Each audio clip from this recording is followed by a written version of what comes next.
Bonjour à toutes et à tous, je m'appelle Thibaut Jacques, je suis radiologue au CHU de Lille et je vais vous présenter ce cours sur la place de l'imagerie dans la prise en charge du myélome multiple des os. Ce cours est basé sur les objectifs du DFASM du nouvel item 320 avec des objectifs généraux qui vont être les éléments cliniques et de diagnostic d'un myélome et notamment des éléments d'imagerie et la démarche diagnostique devant une gammapathie monoclonale. Certains objectifs sont plus précisément en rapport avec l'imagerie, notamment dans des éléments de définition du myélome du MGUS, et on verra les critères CRAB qui vont impliquer des anomalies osseuses. Autre item de rang A, la connaissance des principales circonstances de découverte, où là aussi il y a des questions d'imagerie qui se posent. Et la présentation d'une lésion lithique de myélome en radiographie. Techniquement, les autres imageries sont du rang C, même si on creuse un petit peu, dans les diagnostics différentiels, on verra qu'il y aura l'ostéoporose, pour laquelle la fracture ostéoporotique en IRM, c'est du rang A. Et on verra que dans les complications, il y a la compression médulaire en IRM, qui, elle, est du rang B. Donc finalement, il y a quand même un intérêt à comprendre les éléments d'imagerie en couple, puisque certains peuvent être directement ou indirectement au programme. Donc le plan de secours, ça sera d'abord des éléments de définition et de physiopathologie utiles pour l'imagerie, puis des éléments de circonstances de découverte et pourquoi finalement l'imagerie est utile, avant de s'intéresser à la sémiologie radiologique, notamment radiographique, mais également en imagerie en couple, et enfin les stratégies d'exploration en imagerie devant une suspicion de myélome. Tout ça est issu des référentiels des enseignants d'imagerie, d'hématologie et de rhumatologie, qui sont les trois collèges qui traitent principalement de cette pathologie. Donc le myélome multiple représente 10% des hémopathies malignes, avec un âge moyen au diagnostic de 65 ans et une légère prédominance masculine.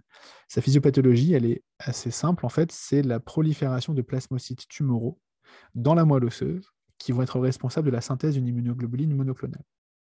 En sachant qu'il y a d'autres pathologies beaucoup plus fréquentes dans lesquelles on a une immunoglobuline monoclonale, notamment ce qu'on appelle la MGUS, ou gammapathie monoclonale de signification indéterminée, qui est beaucoup plus fréquente que le myélome, qui touche 2% des personnes de 50 ans et 10% après 80 ans, avec un risque de progression vers le myélome d'environ 1% par an, d'où l'importance d'une surveillance. Cette immunoglobuline monoclonale, elle sera mise en évidence en électrophorèse des protéines, sérico-urinaires, et pour le myélome, c'est le myélogramme qui portera le diagnostic, avec l'existence de plus de 10% de plasmocytes médulaires. Alors, nous, ce qui nous intéresse, c'est les critères qu'on va appeler les critères CRAB, qui sont des critères de retentissement. CRAB étant un acronyme, C pour l'hypercalcémie à plus de 2,75 mmol par litre, R, l'insuffisance rénale en rapport avec le myélome avec une clairance inférieure à 40, A, une anémie à moins de 10 grammes par litre, et B, c'est l'existence d'une atteinte osseuse avec au moins une lésion ostéolytique ou au moins deux lésions de plus de 5 mm en IRM. Donc on voit qu'il y a vraiment une importance de rechercher systématiquement ces critères CRAB et donc notamment l'atteinte osseuse, puisque ça change le stade de la pathologie, ou en tout cas ça change les éléments de retentissement. Et en imagerie, ce qui va nous intéresser, c'est finalement l'existence de lésions ostéolytiques. Pourquoi ? Puisqu'en fait, les plasmocytes médulaires vont être responsables d'une activité ostéoclastique par activité des ostéoclastes adjacents, ce qui expliquera l'aspect ostéolytique des lésions. Donc en pratique, en imagerie, nous, il faut toujours qu'on pense en arrière-pensée à un myélome quand on est devant un bilan d'hypercalcémie, un bilan d'anémie ou un bilan d'ostéoporose. Il faut savoir qu'il y a des myélomes qui se révèlent purement comme ça. Attention à l'injection de produits de contraste iodé, car du fait de la dysfonction rénale potentielle et de la tubulopathie myélomateuse éventuelle s'il y a une protéinurie dans le cadre du pic monoclonal, il y a un risque de néphrotoxicité qui est augmenté. L'intérêt de l'imagerie, c'est donc au stade initial de chercher une atteinte osseuse pour justement ces critères CRAB, puis d'évaluer des éventuelles lésions à risque fracturaire, voire de rechercher des complications, et ensuite de faire le suivi sous traitement. C'est important, je pense, de reprendre certains éléments de physiologie osseuse, notamment les diverses zones d'os, puisque vous savez que les os sont composés d'un os tout d'abord cortical, qui va être cet os périphérique, qui va assurer la solidité, notamment au niveau des diaphyses des os longs, qu'on voit bien, très compact. Et à mesure qu'on va s'approcher des épiphyses ou des métaphyses des os longs, ou alors aux os plats comme le bassin ou aux os courts comme les vertèbres, vous aurez un os qui sera, bien sûr, il y aura un os cortical en périphérie, mais un os qui va être principalement sous forme de travée osseuse ou un os spongieux, trabéculaire, c'est pareil, qu'on voit par exemple ici en scanner, qu'on évalue très bien en imagerie. Et la troisième chose qui va exister, c'est ce qui va se situer entre ces travées osseuses, qu'on appelle la moelle osseuse, qui, elle, on verra, sera explorée plutôt par IRM, et qui est surtout graisseuse à l'âge adulte. Donc, les radiographies utilisent des rayons X, le principe étant que vous avez une source de rayons X qui va être à l'origine d'un faisceau qui va traverser le patient et va être atténué par les différentes structures internes au patient. Plus une structure va arrêter les rayons X, va les atténuer, plus elle va apparaître opaque, c'est-à-dire blanche. À l'inverse, si vous avez par exemple les poumons, vont moins atténuer les rayons X et vont apparaître plutôt clairs, c'est-à-dire noirs. Donc, les radiographies sont très utiles pour le squelette, puisque du fait de la densité squelettique, il y a une bonne atténuation des rayons X qui permet une bonne discrimination des différentes structures osseuses. Et vous voyez ici, on retrouve l'os cortical périphérique et puis l'os trabéculaire au niveau métaphysaire. La sémiologie classique des lésions de myélome, c'est des lésions comme ça, c'est-à-dire ostéolytiques. L'ostéolyse, ça signifie la destruction d'une zone d'os normale. Donc vous avez une ostéolyse à l'emporte-pièce, ce qui veut dire que c'est bien limité, ovalaire ou rond, et sans ostéocondensation périphérique. Ça, c'est un critère important pour l'étiologie myélomateuse, qui permettra notamment de différencier dans certains cas par rapport à des métastases osseuses de cancer solide. Et ce sera multiple en 80% des cas. Attention, il y a des pièges diagnostiques, notamment quand vous êtes devant un aspect de déminéralisation osseuse diffuse ou de fracture tassement vertébraux pluriétagés qui pourrait faire penser à une ostéoporose, puisque il y a 10% des patients qui se présentent comme ça sans forcément qu'il y ait une lésion ostéolytique bien visible. Et de la même façon, pour qu'une ostéolyse soit visible, il faut soit qu'elle soit très corticale et du coup elle se verra assez tôt, puisqu'elle contrastera avec l'aspect compact du cortex, de l'os cortical, pardon, soit qu'elle atteigne au moins 30% de l'os trabéculaire, et donc il y aura potentiellement un retard diagnostique en radiographie. D'autres exemples, ici la classique radiographie du crâne de profil, où vous retrouvez la même sémiologie, des lésions multiples, bien limitées, plutôt arrondies, sans ostéosclérose périphérique, typique de myélome. Et ici, sur un os long, en l'occurrence ici un fémur, une lésion de plus grande taille, qui est soit une lésion de myélome, soit, si elle est unique, ça peut être un plasmocytome osseux, mais ça reste la même gamme pathologique. En tout cas, vous avez une lésion qui reste là aussi bien limitée, plutôt ovalaire, sans ostéosclérose périphérique. Méfiez-vous au niveau des os longs, et ici c'est encore plus vrai quand vous avez un membre qui est portant, comme c'est le cas du fémur. Il peut y avoir des fractures osseuses sur des lésions de cette taille-là, et donc il faut bien chercher quand vous avez des anomalies périostées ici, comme par exemple là, cette anomalie périostée au contact de la lésion, il faut se méfier d'une fracture soit en cours, soit qui ait déjà eu lieu et qui est commencé à consolider. Enfin, vous voyez un aspect ici qu'on pourrait caractériser de fracture tassement ostéoporotique pluriétagée devant des aspects assez classiques de fracture bénigne, devant des fractures biconcaves, sans recul des murs postérieurs, sans lésion ostéolytique. Il faut savoir que le myélome peut se présenter comme ça, ici c'est un myélome, et donc bien garder ça à l'esprit dans votre gamme diagnostique. Le scanner utilise aussi des rayons X, donc aura une sémiologie qui sera assez proche quand on parlera d'ostéolyse corticale ou trabéculaire, mais du fait de sa résolution spatiale et du fait que c'est en 3 dimensions, ce sera plus sensible que la radiographie, on verra mieux les structures osseuses, notamment, ça sera beaucoup plus fin en termes de résolution spatiale.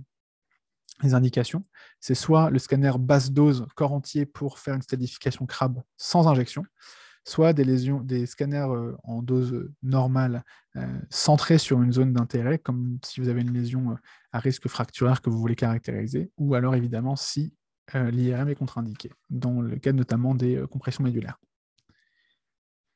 Alors la sémiologie, vous la revoyez ici, elle est assez proche des radiographies, on voit juste dans des plans différents et une sémiologie qui est un peu plus fine, notamment pour l'atteinte trabéculaire. Ici, une lésion ostéolytique bien limitée, sans ostéosclérose périphérique, qui n'aurait probablement pas été vue en radiographie.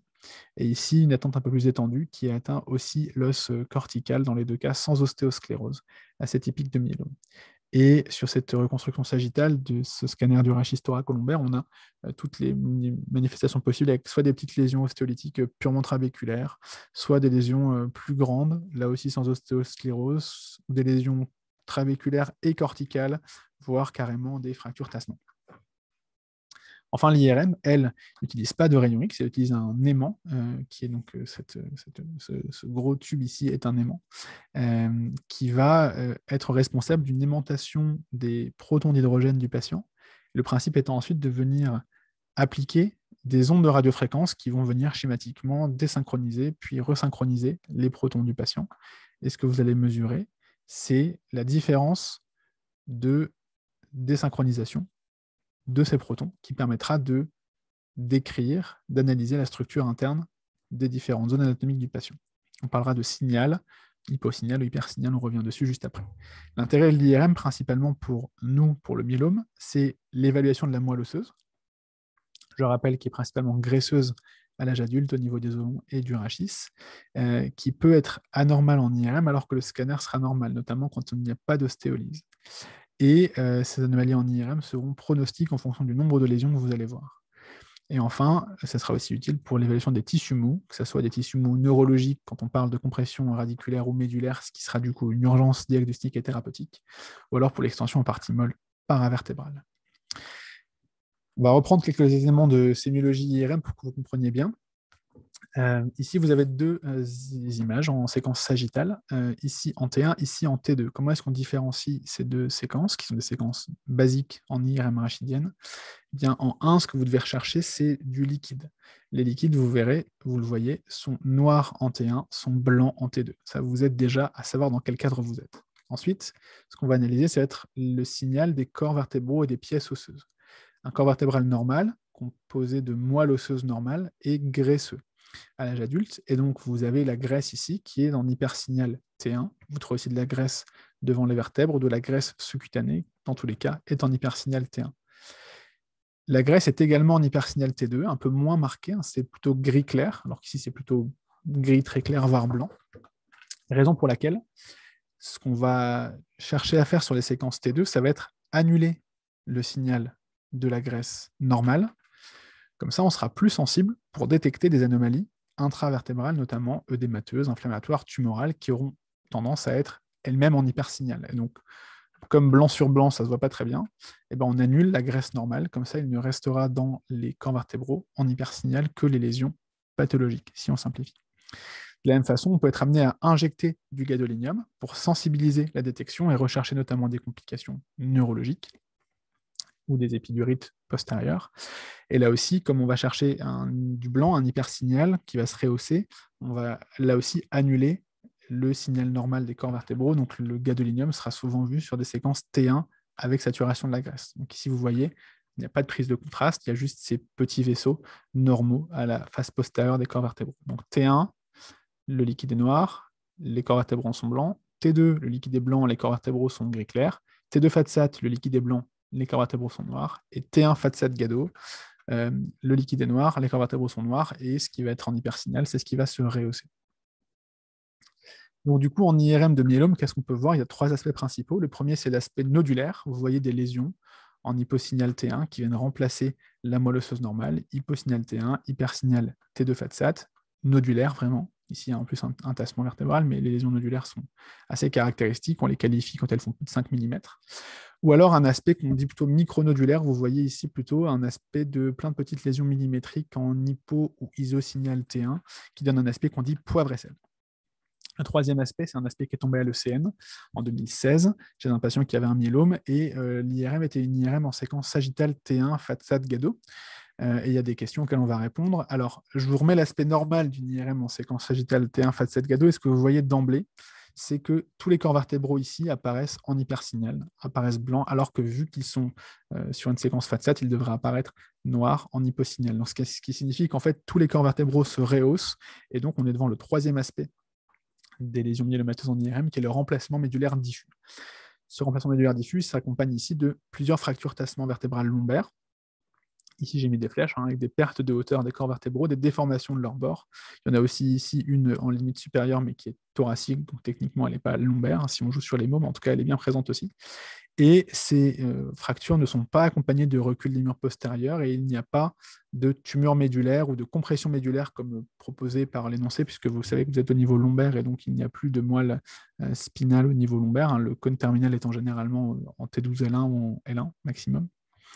Donc voilà, donc c'était ça les réponses et donc les fractures pluriétagées, principalement qu'il fallait voir dans ce contexte de remplacement médulaire diffus. Diagnostic différentiel est un principal et une complication principale. Je vous ai mis l'aspect normal ici. Le diagnostic différentiel, devant, quand on a notamment des fractures tassement pluriétagées, c'est celui de la fracture ostéoporotique. Et vous voyez que la différence principale, ça va être qu'ici, vous n'avez pas de lésion nodulaire, focale, de remplacement médulaire. Vous avez vraiment un hyposignal qui va être plutôt en plage, avec des fractures tassement qu'on voit, d'ailleurs, qui ont des âges différents, puisqu'ici, il y en a qui sont avec de l'œdème et d'autres qui sont sans œdème, donc des fractures pluriétagées d'âges différents. Et en plus, vous n'avez vraiment pas de lésion nodulaire ou de lésion focale, vous êtes vraiment sur une plage d'œdème qui va caractériser ici les fractures ostéoporotiques. Cet item-là étant dans le rang A. De la même façon, ici, sur une séquence T de FATSAT, vous retrouvez un aspect de lésion nodulaire pluriétagée, qui sont donc des lésions de myélome chez ce patient, et une fracture tassement vertébrale avec un bombement du mur postérieur qui vient refouler le cordon médulaire en arrière et qui est responsable d'une compression médulaire, avec un hypersignal T2 de la moelle qui témoigne de signes de souffrance médulaire. Donc le myélome et compression médulaire, c'est du rang B, donc c'est au programme. Pour finir sur l'imagerie, la dernière modalité, ça va être le TEP scan, qui va être basé sur la captation du 18-fluorodésoxyglucose par des lésions myélomateuses et qui va se caractériser par ce qu'on va appeler des hyperfixations ou des hypermétabolismes des lésions lytiques.